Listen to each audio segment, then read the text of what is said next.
Hello everyone, this is Payne Chalamani here. First of all, I would like to welcome you to my today's session.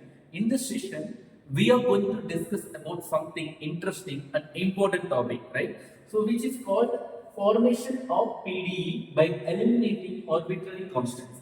So, to form PDE, there are two methods. The first one is by eliminating arbitrary constants, we can form PDE. There is another method that you can use by eliminating arbitrary functions. Okay, by using this method also you can form PD. Okay, so before we dive into solving this problem, let me have a quick review about what is the meaning of PD. So PD is nothing but it is a partial derivative which gives us to find the rate of change if more than two variable is given.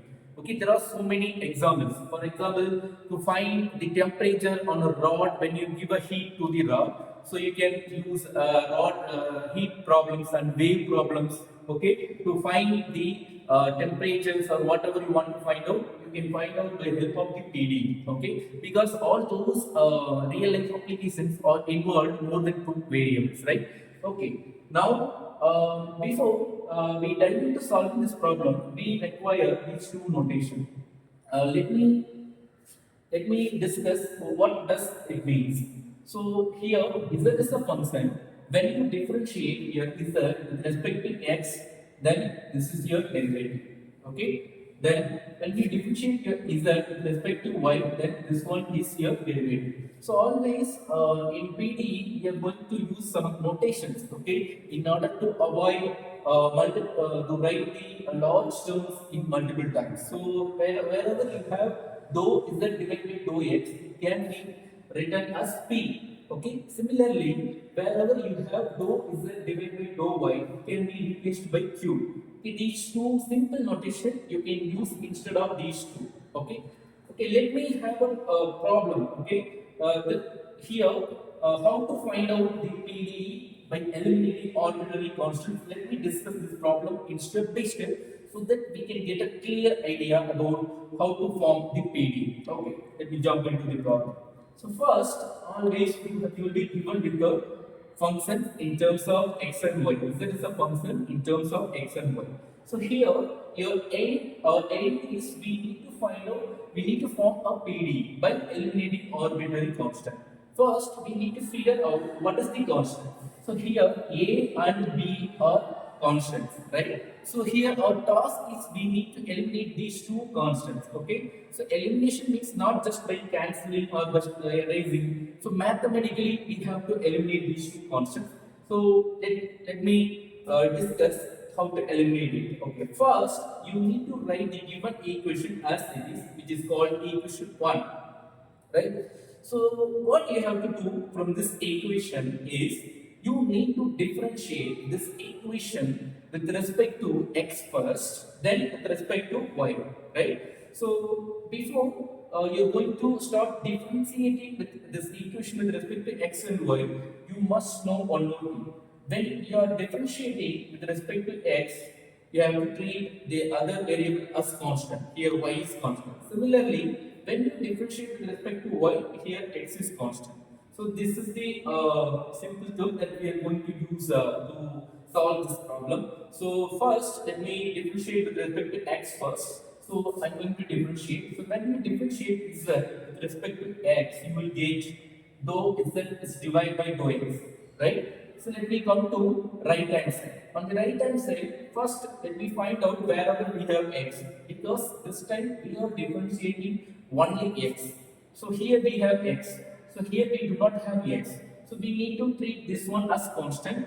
We need to differentiate only this one because we have x only here. Okay. So in partial differentiation, when we differentiate with respect to x, we have to treat other variable as constant, right? So therefore, the differentiation of x square plus a is what? It is 2x plus when you differentiate a, it is constant, therefore 0. The answer is 2x. So the another constant is in multiplication form. As per the differentiation rule, we have to write the multiplication form as series with this one, right?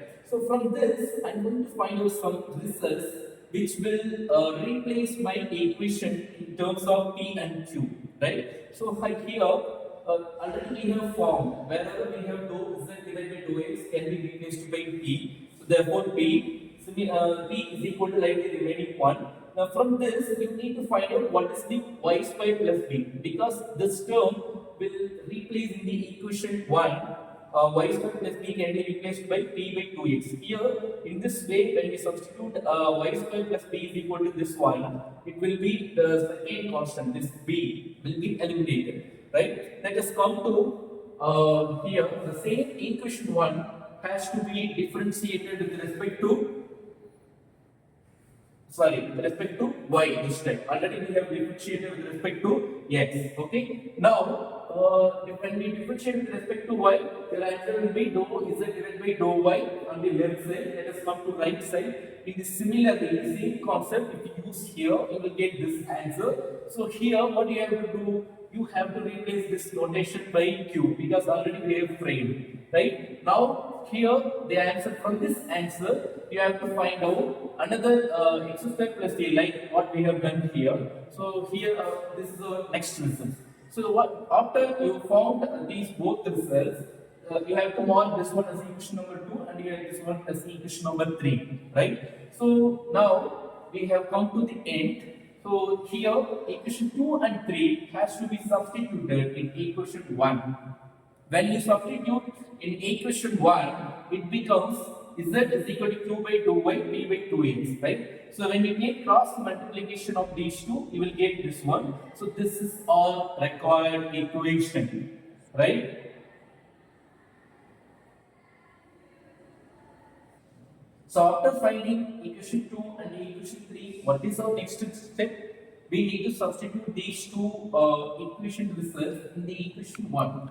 When you substitute these two results in the equation 1, you will be getting the format of PDE, right? So this here x square plus a can be replaced by this result. Similarly, y square plus b can be replaced by this result. When you substitute these two results in equation 1, it becomes like this. Now here I am going to cross multiply this result with this one. Then after that you will get is 4x z y, 4xy z, right? Which is equal to P2. This is all required PDE. So dear friends, so why we are eliminating the arbitrary constant is very important, because to form PDE, we need to find out the general form of the surface. So to find the general form of the given equation, we need to eliminate the arbitrary constants. Okay, after eliminating arbitrary constants, if you differentiate the derivative, then you will be getting what is the general form to find the given surface of the given equation. So dear students, I hope this video will help you to understand the concept of forming PDE. So I will meet you with different problem in the next video. Thank you.